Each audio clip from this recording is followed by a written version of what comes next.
Boa noite, meus amigos, boa noite, minhas amigas. Nós estamos aqui na Sociedade de Estudos Espíritas Francisco de Assis, hoje é 7/8/2025. E na noite de hoje, nós recebemos a nossa querida irmã Mônica Zweig. Esse é um beijo nome, né, Aqui, Mônica? aqui no Brasil fala Zuege mesmo, que todo mundo entende. Ela é trabalhadora do Grupo Espírita Fraternidade Francisco de Assis, lá no Caxambi, em Jefa. Eu agradeço a Mônica por aceitar o nosso convite, e a Mônica vai conversar conosco do Evangelho segundo o Espiritismo, capítulo 10, itens 9 e 10, o argueiro e a trave no olho. Mas antes de começarmos, vamos pedir à nossa irmã Carmen que faça a leitura de um pequeno texto e depois a nossa prece de abertura. Carmen, por favor. Boa noite a todos. E o nosso preparo aqui desse livro Ânimo, de Lorival Lopes. E a lição tem como tema ser forte. E ele nos diz assim: se te atormenta o problema, a espera, a dor ou o vexame, busca ser forte. A força, uma vez buscada, tende a se fazer presente e a levantar o que encontra derrubado. Mesmo nos momentos mais tristes, há dentro de ti uma força de alegria, de esperança, de renovação e elevação, esperando silenciosa a hora de aparecer. Quando o momento te aperte, a dor se aproxime e não vejas solução de espécie alguma, confie em Deus, nas forças do teu coração, e proclama-te em paz. Ademais, se detens a chocar ovos da intranquilidade, o que deles pode sair? A dificuldade te beneficia da cana. Internet. Internet. Não, congelou. Oh, meu Deus do céu. traz a, Nos traz a certeza do nosso roteiro, da nossa caminhada. Então, que Deus abençoe a nossa amiga Mônica, que hoje nos traz as lições refletidas De novo a internet. com o Espiritismo, com a doutrina. Que Jesus abençoe e abençoe a todos nós nessa noite. Graças a Deus. Graças a Deus. Mônica, você tem até 7h20 para fazer as suas reflexões. Que Tá Deus ok, abençoe. Pode tá, compartilhar. joia. Vamos lá, então. Eu tenho que clicar aqui no share primeiro, né, para compartilhar. Vamos lá. Vamos ver se a gente consegue fazer isso. Vocês conseguem ver? Sim. Tá ótimo. Que bom. Eu sou bem atrapalhada com essas tecnologias. Bom, gente, o tema do nosso estudo de hoje, ele é um tema que, na verdade, não é muito novidade, né, para ninguém, mas ele é bem conhecido e ele suscita muitas abordagens, mas a gente, como não tem tempo para poder abordar tudo que esses dois itens, né, são só dois itens do Evangelho segundo o Espiritismo, mas é tanta coisa que a gente vê nessa passagem. Então, a gente trouxe para vocês hoje, para esse estudo, algumas dessas abordagens na noite de hoje, e o tema é o argueiro e a trave no olho. Então, vamos lá. Então, essa passagem de hoje, ela foi extraída ali do Evangelho segundo o Espiritismo, capítulo 10, que fala sobre bem-aventurados os que são misericordiosos, e esse capítulo, ele abrange temas como o perdão das ofensas, a reconciliação com os nossos adversários, sobre questões de julgamento, né? E foi pensado desse capítulo os itens 9 e 10, e a gente vai falar sobre ele agora, do argueiro e a trave no olho. Então, em Mateus capítulo 7, versículos 3 e 4, a gente tem a seguinte observação de Jesus: como é que vedes um argueiro no olho do teu irmão, quando não vedes uma trave no vosso olho? Ou como é que dizeis ao vosso irmão: deixai-me tirar um argueiro do teu olho, vós que tendes no vosso uma trave? Essa figura eu achei bastante ilustrativa, mas a gente vai ver agora passo a passo o que Jesus quis dizer com isso. E a gente vai começar com o significado da palavra argueiro, né? Porque não é um vocábulo muito corrente nos nossos dias, né? Mas a gente vai ver um sinônimo para ele, né? Então, quando a gente vai ao dicionário, o que a gente acha a respeito de argueiro, né? É um pedaço mínimo, primeira definição que a gente tem. Fração, um estilhaço pequenininho, né, minúsculo, uma lasquinha, uma palhinha. A gente usa também a expressão para um cisco, o que é um corpo estranho nos nossos olhos. É uma partícula de pó suspensa no ar ou na água, como as que se vê em um quarto escuro atravessado por um raio de sol. Também pode ser uma aresta de cereal, aquela palhinha que sobra dos grãos, e no sentido figurado é uma coisa insignificante, sem importância, uma ninharia. E quando a gente vai para a definição de trave, quando a gente fala em trave, não é só aquela trave de futebol, né, que a gente pensa do gol, é uma trave que sustenta, né? Então é um grande tronco, pode ser um grande tronco de madeira ou outro material, que ele é usado para dar sustentação ao teto, a uma construção, uma obra, é o mesmo que viga, né?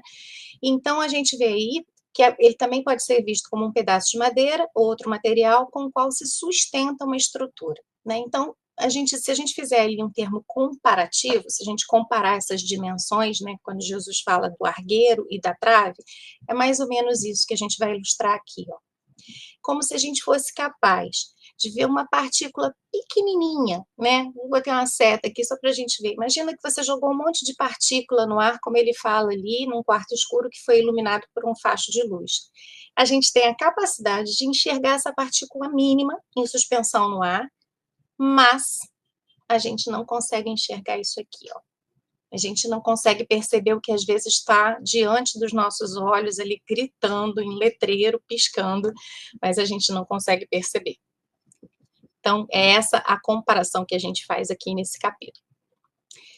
E olha que interessante, Kardec, como grande pedagogo que foi, né, muito didático, ele coloca essa passagem justamente antes dessa outra, não julgueis para não serdes julgados, que está lá em Mateus, no mesmo capítulo, só que esse é o primeiro versículo, não julgueis para não ser julgados, e ele pega e coloca isso, é como se ele invertesse. E por que ele faz isso? É muito interessante a gente observar, né? Ele faz isso de uma forma meio que de mostrar para a gente como é que é o nosso processo, a nossa curva de aprendizado. É por isso que ele toma essa liberdade de inverter esses versículos, tá? E do que fala esse capítulo? Ele fala sobre crítica e julgamento, tá? Essa passagem a gente vai, das muitas abordagens que eu falei para vocês que a gente pode ter, a gente vai pensar essa, né? Falar mais sobre a crítica e o julgamento. Então, vamos seguindo. Vamos falar sobre crítica, né? A crítica, ela é óbvio, né, que essa capacidade que o ser humano tem de criticar, a gente desenvolveu isso ao longo dos tempos, e foi um aprendizado, né? E isso é muito importante, no sentido da gente formar consciência crítica, tá? É importante que a gente aprenda a criticar as coisas. Vamos pegar um exemplo, né, na nossa própria doutrina. Quando a gente critica algo, e o próprio Kardec incentiva isso, que a gente faça uso da razão, o que ele está falando para a gente? Que a gente olhe essa abordagem, né, com essa consciência crítica, e que a gente consiga extrair dali o que serve, o que não serve, o que é bom, o que não é, né? Então, nesse sentido, a crítica, ela é positiva, né? Ela faz parte do nosso aprendizado, do nosso desenvolvimento. Quando a gente joga essa crítica em relação aos outros, ela também pode ser bem-vinda, mas quando ela tem a intenção do auxílio, né? Quando ela tem a intenção do melhoramento do outro. Só que a abordagem que Jesus faz nessa passagem ali, registrada por Mateus, é essa parte negativa da crítica, né? A gente, como ser humano, tem uma capacidade muito apurada, né, uma tendência muito grande a sempre se fixar nas questões negativas, né, na falha, no erro, né, principalmente quando isso está direcionado a outra pessoa, né? Então, a gente é levado a perceber sempre, você pode ter um quadro lindo, alguma coisa que, de repente, sei lá, você pintou uma parede, tá ótimo e tal, e a gente tem aquela mania de achar aquela manchinha, né? Lembra lá do argueiro, né? Daquela figura do argueiro, a nossa capacidade de enxergar uma partícula que está ali fora do lugar, sem que a gente perceba o contexto, né? Então, por que o ser humano tem essa mania feia de olhar o negativo? Então, a primeira questão, né? Tem muitas razões, né? Mas a primeira delas é a gente absorve essa conduta cultural rigorosa, né? Que a gente veio construindo ali ao longo do tempo, né? Então, a gente sempre se baseia nesse princípio da crítica e do julgamento. Se a gente parar para olhar a história da humanidade de uma forma geral, a gente vai ver que isso está bem presente na humanidade. A gente sempre com aquele olhar de criticar, né? A gente é sempre muito rigoroso nos nossos julgamentos. Então, isso foi construído ao longo dos anos, isso não é de agora, né? Então, a maioria das culturas é assim, né? Então, principalmente a cultura ocidental, né? Se a gente pegasse só o nosso país para ter uma ideia melhor, né? Se a gente começar a estudar a história do Brasil, a gente vai ver que a nossa cultura ela foi construída em cima disso, né? Além de toda aquela questão do patriarcado, né? Todos aqueles preconceitos, aqueles conceitos que a gente veio desenvolvendo ao longo do tempo.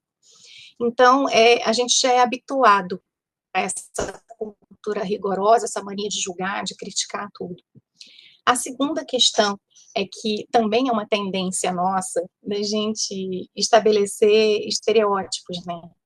A gente monta padrões de comportamento na nossa cabeça, né? E aí, toda pessoa que não se encaixa nesse padrão que a gente construiu, a gente tende a criticar, a gente tende a apontar como sendo diferente, né? Porque essa pessoa simplesmente não se encaixa naquela caixinha de padrões, né, que a gente construiu ao longo do tempo. Então, a gente tem essa maniazinha feia, aí essa tendência de fixar onde chama atenção, né? Onde que está o erro, o que está fora do lugar para a gente, na nossa concepção. E a gente também tem que lembrar que a gente traz essa bagagem, né, que ela é estruturada em cima das nossas próprias experiências, das nossas vivências, né, do que a gente experienciou ao longo das nossas encarnações, né. Nós temos outras existências e a gente sofre também muita influência do meio em que a gente vive, tá? Além de toda essa bagagem que a gente traz de outras encarnações, de outras experiências, a gente também acrescenta isso, o meio ali influenciando os nossos julgamentos, tá? Mas a questão principal, né, que é bom a gente chamar atenção, é que toda essa caixinha de valores, né, todos esses nossos parâmetros ali, eles não são, não tem uma referência boa, não. Vamos ver por quê. A gente tem uma tendência, né, em cima de todas essas coisas, a construir um catálogo. É como se a gente catalogasse as pessoas, como se a gente classificasse as pessoas. E aí, segundo os nossos padrões, o que a gente classifica? Né? Você pegar um grupo de pessoas que você conhece, né? Como é que você classifica essas pessoas? Você classifica ali, né, se ela faz alguma coisa certa ou errada, né? Se aquele fato ou aquela frase ou aquilo que a pessoa fez, o que ela pensou, se é positivo, se é negativo, se é bom ou mal. Né? A gente costuma classificar as pessoas das nossas relações dessa forma, né? Colocando nesses dois parâmetros. O grande problema disso, gente, é que toda essa catalogação que a gente faz, essa classificação que a gente faz das pessoas, está calcada em cima das nossas experiências, né? Da nossa visão de mundo, das nossas vivências. A nossa referência somos nós, né? Infelizmente, quando a nossa referência deveria ser o Cristo. Só que a gente não faz isso, né? Você classifica uma pessoa como boa ou ruim, um fato como certo ou errado, segundo os parâmetros de quem? Na grande maioria das vezes, a gente se usa como referência, e não Jesus. Então, vamos seguir. Vamos falar um pouquinho sobre julgamento. Tá? Na construção judaico-cristã, né, por que a gente tem por que é tão natural para os seres humanos essa questão de julgar, essa postura do julgamento? A gente tem aqui alguns motivos, tá? Um deles é esse. Né, nessa construção judaico-cristã que a gente vive, que a gente viu relatado, né, inúmeras vezes no Antigo e no Novo Testamento, Deus é apresentado para a gente como um juiz, né? Então, essa é a nossa referência de Deus. E, infelizmente, como a gente tem isso construído ao longo dos anos, a gente também muitas vezes se arvora, né, como se a gente fosse herdeiro, né, como se a gente herdasse esse direito, né, de julgar os outros também. Então, a gente escorrega um pouco nisso daí, né, mas a gente construiu isso aí ao longo das nossas experiências. Só que é bom a gente lembrar, gente, que cada vez que a gente julga, né, a atitude de uma pessoa, cada vez que a gente julga alguém, a gente está revelando ali uma parte da gente que precisa ser tratada, que precisa ser curada, né? Só que ainda assim, ainda que a gente saiba disso, a gente ainda se arvora, né, como juiz de pessoas, né? É como se a gente tivesse o direito divino, né? Já que Deus é um juiz, eu também teria, na minha condição de herdeiro, a condição e o direito de julgar as pessoas ao meu redor. Então, lá no nosso capítulo 10 do Livro dos Espíritos, desculpa, do Evangelho segundo o Espiritismo, no item 10, Jesus continua nós continuamos nessa linha, né, de entender o que Jesus estava falando, em cima do item 10 do Evangelho. Uma das insensatezes da humanidade consiste em vermos o mal de outrem antes de vermos o mal que está em nós. Fazemos isso a todo tempo, né? Para julgar-se a si mesmo, fora preciso que o homem pudesse ver seu interior num espelho, pudesse, de certo modo, transportar-se para fora de si próprio, considerar-se como outra pessoa e perguntar: o que faria eu se visse alguém fazer o que faço?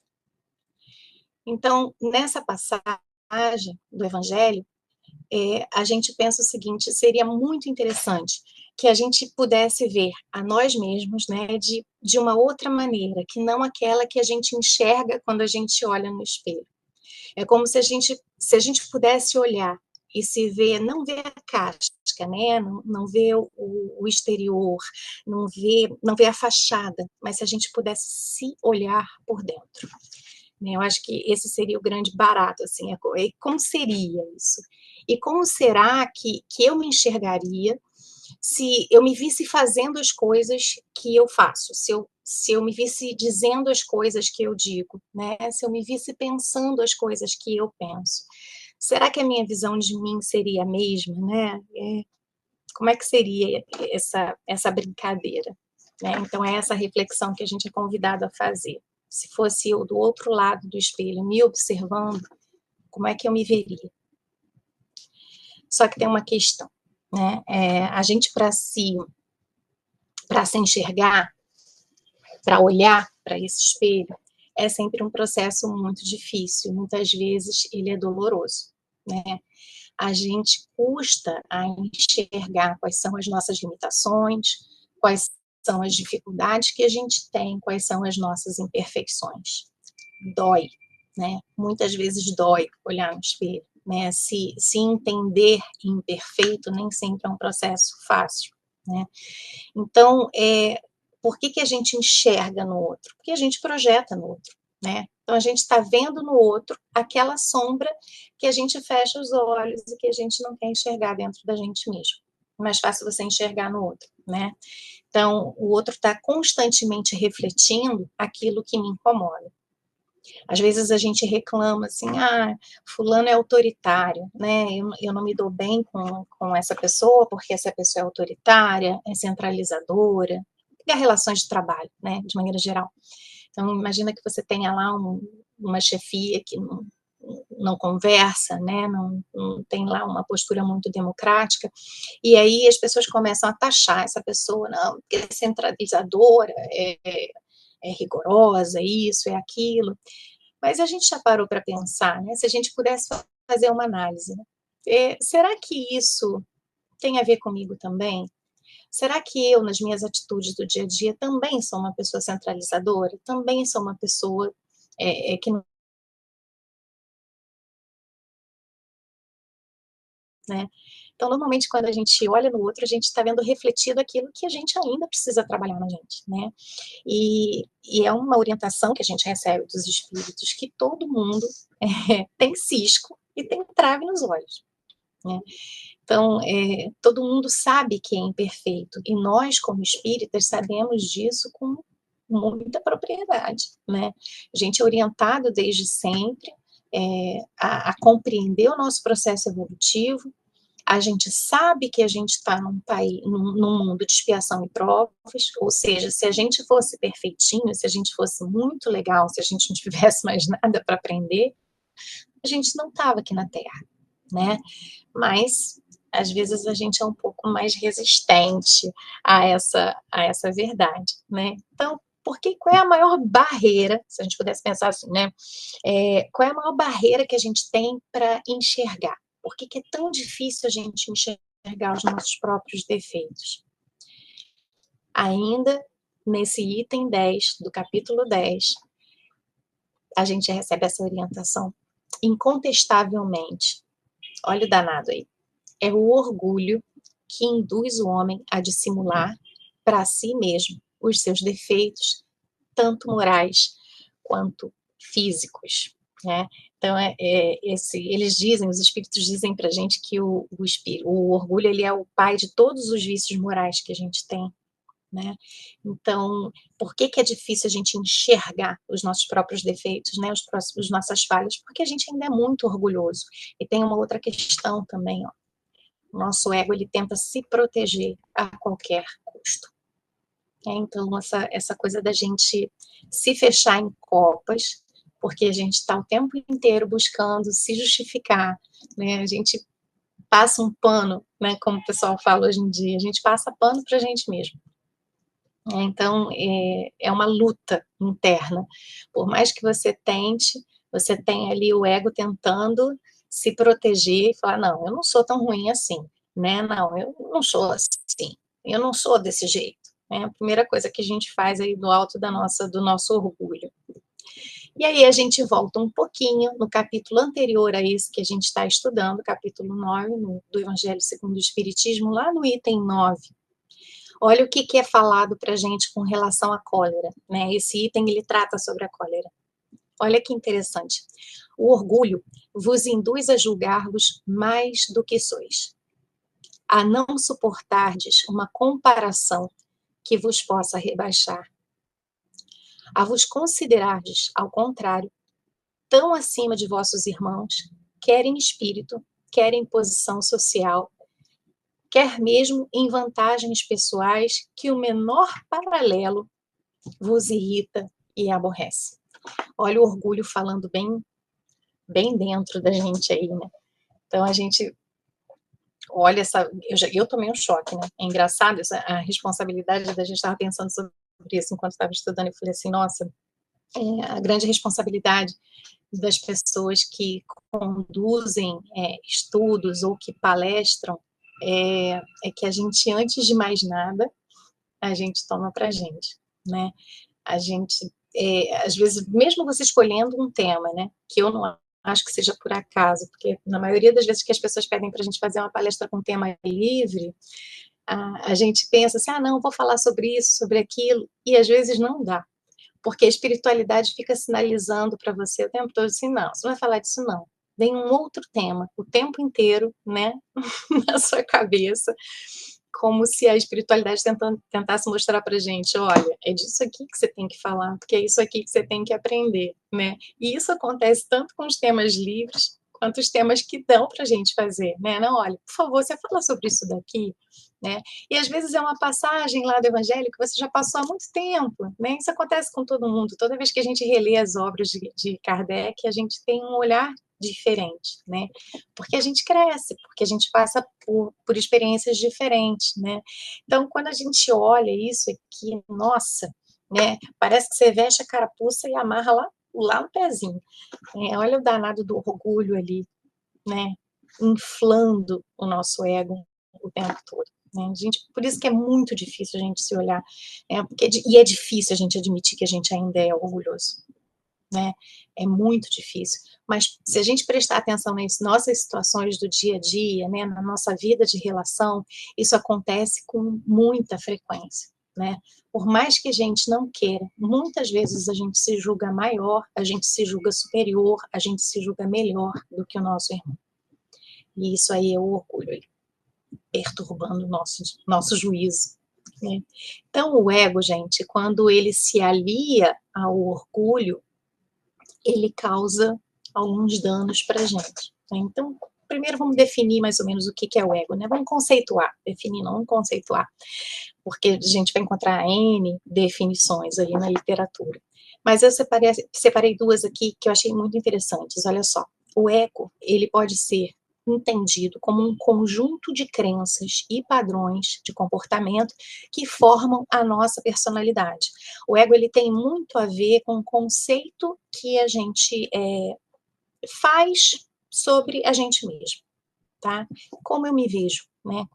Como é que eu acho que eu sou? Como é que eu penso que eu sou?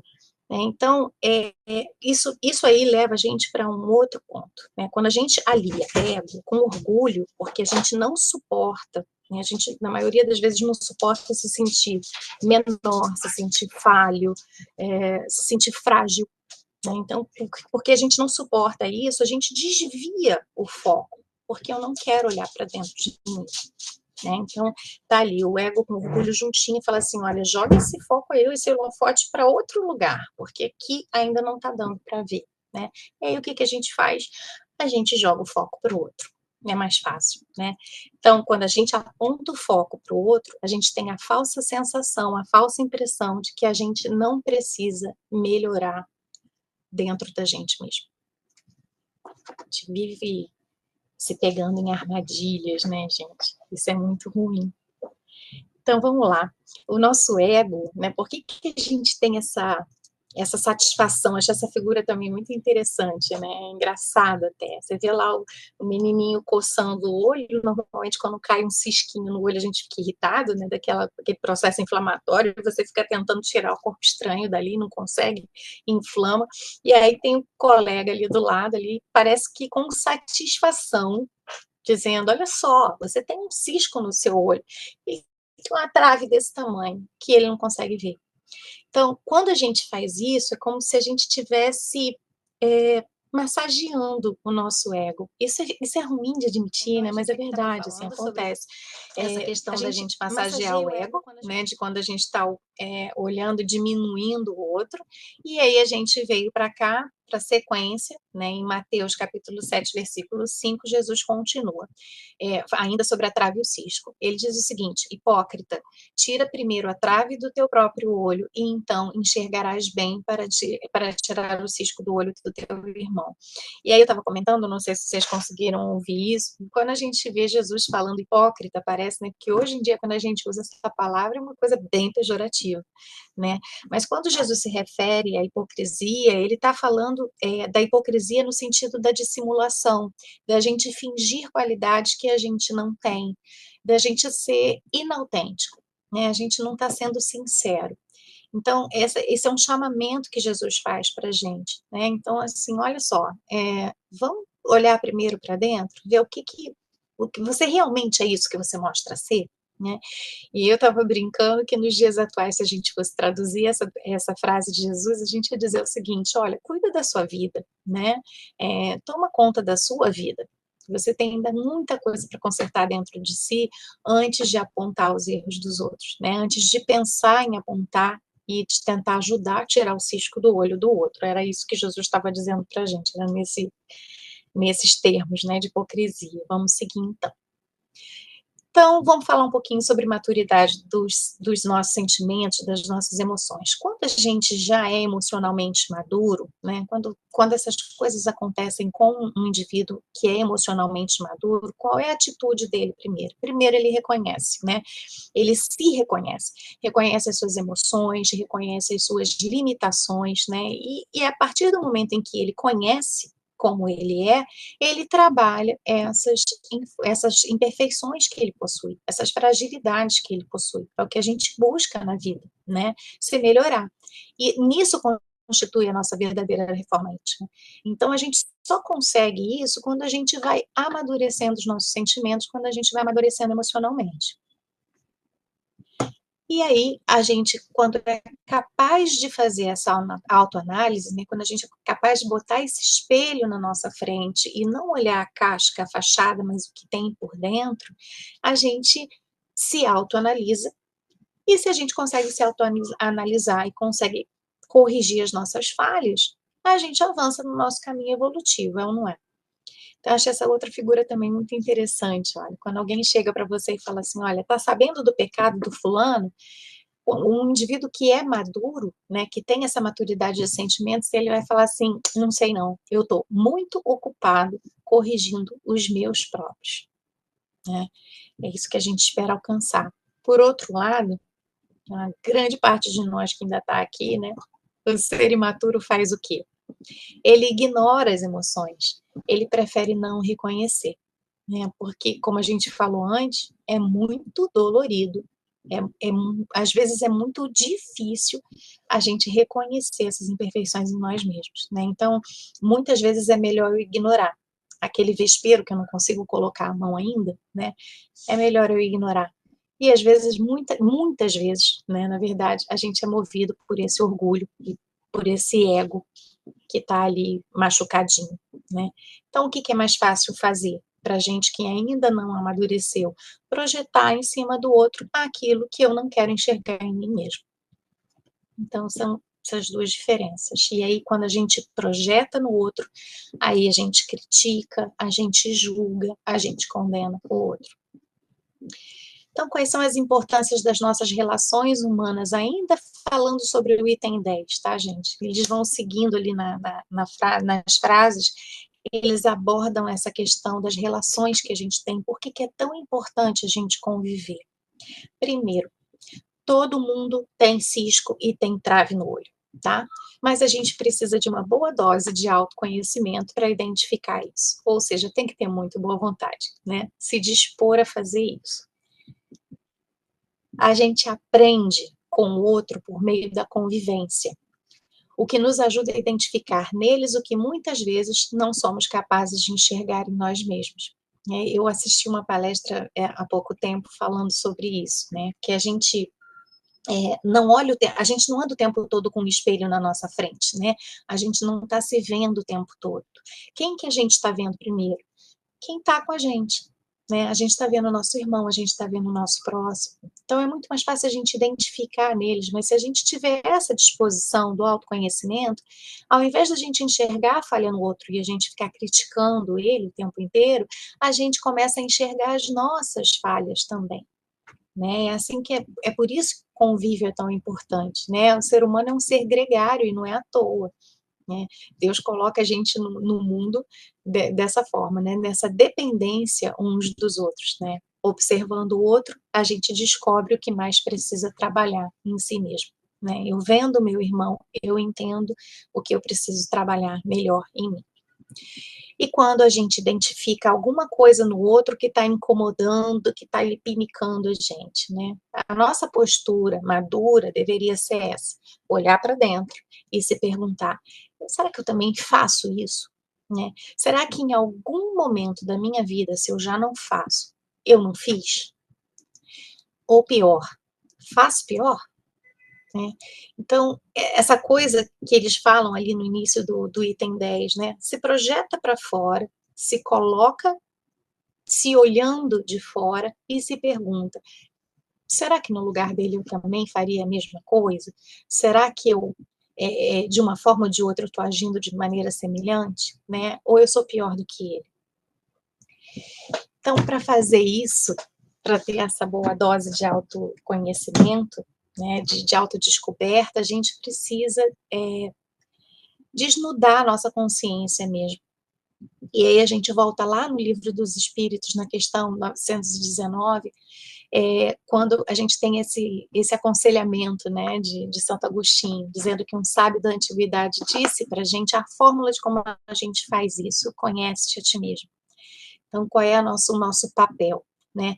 Toda vez que você for fazer uma autoanálise, se pergunte, O que que eu fiz hoje? É bom a gente listar, sabe? Uma coisa que eu aprendi ao longo do tempo, parece que é bobagem, né, a gente fazer diário, mas é legal a gente escrever, né? Faz uma listinha, né?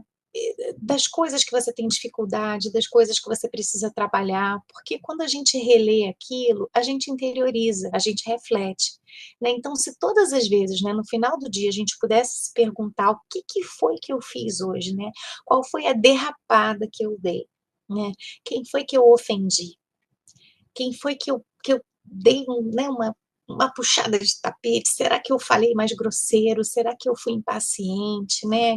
E esse comportamento meu de impaciência, de grosseria, de preconceito com relação ao meu irmão, isso é frequente? Por isso que é legal a gente anotar, né? Porque aí a gente começa a identificar quantas vezes eu repito esse padrão de comportamento. É dessa forma que a gente começa a se conhecer, a se autoanalisar. E aí, outra questão muito importante, né? Essa imperfeição alheia, isso que eu estou observando no outro, ainda faz sentido para mim, né? O que que isso tem a ver comigo?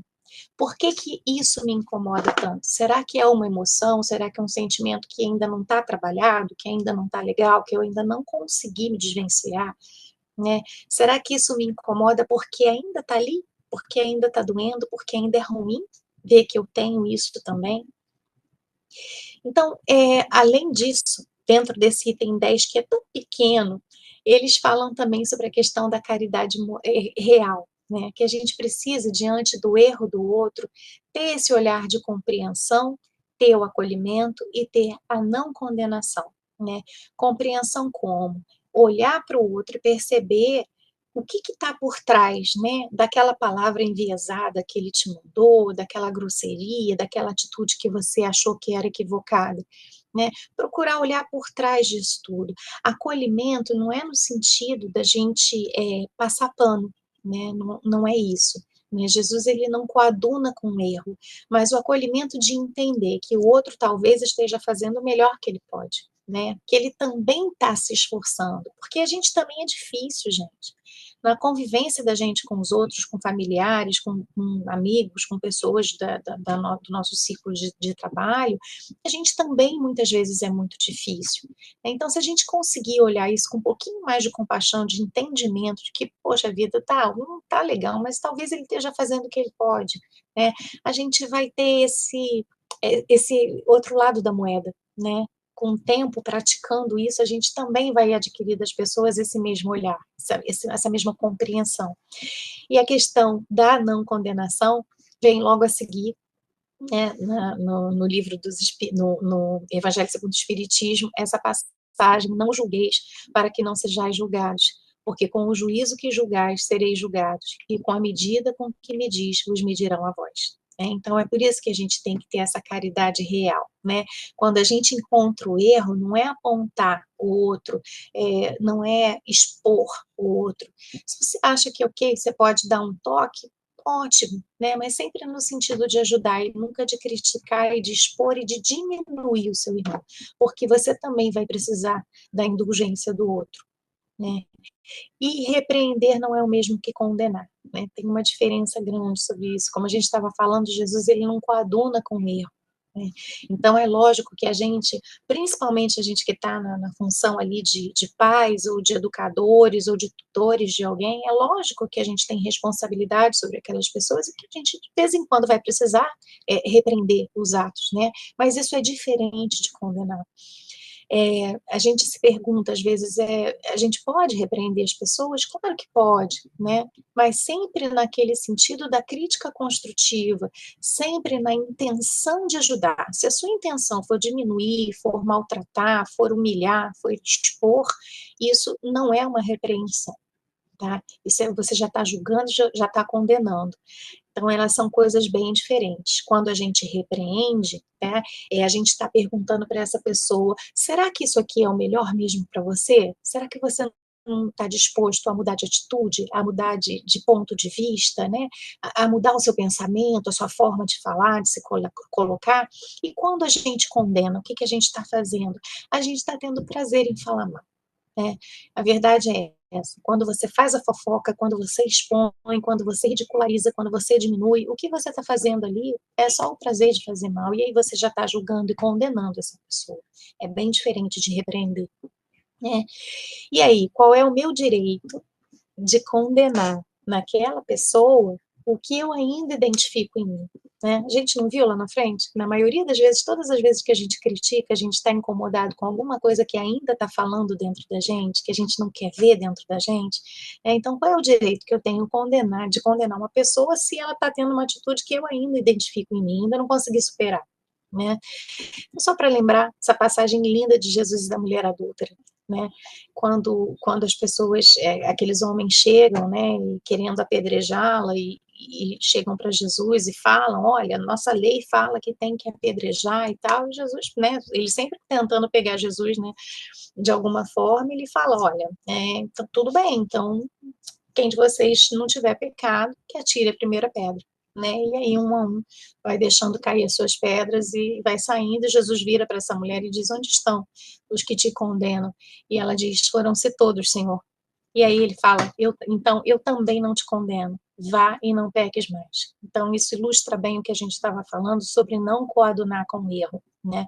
Jesus, ele não condena o pecador, ele odeia o pecado, não o pecador. Né? Então ele não está sendo conivente com isso. Todas as passagens que a gente pega dos evangelhos, onde Jesus cura, né? Onde Jesus orienta, ele está sempre o tempo todo falando assim, olha, vai, tá? Eu não quero saber do seu pecado, não quero saber o que você fez de errado. Só vai e não faça de novo, né? Então, isso é um chamamento, uma reflexão sobre como a gente deve trabalhar as coisas que a gente ainda tem de frágil na gente, né? Essa frase foi dita, desculpa não ter colocado o autor, mas eu ouvi isso e achei muito bonito também. Jesus, ele foi severo, nunca hostil, generoso, jamais covarde, amigo de todos, mas nunca conivente com as suas faltas. É isso que a gente está tentando dizer aqui. E só para a gente encerrar, essa é uma passagem de Chico Xavier, que a mãe dele, né, manda essa mensagem para ele depois de desencarnada, que ela diz que no mundo a fórmula para encontrar a felicidade com esplendor é uma gota de verdade em um litro de amor. Só que, infelizmente, a gente faz o contrário, né? A gente coloca ali litros de verdade, da nossa verdade, né? E às vezes uma gotinha de amor.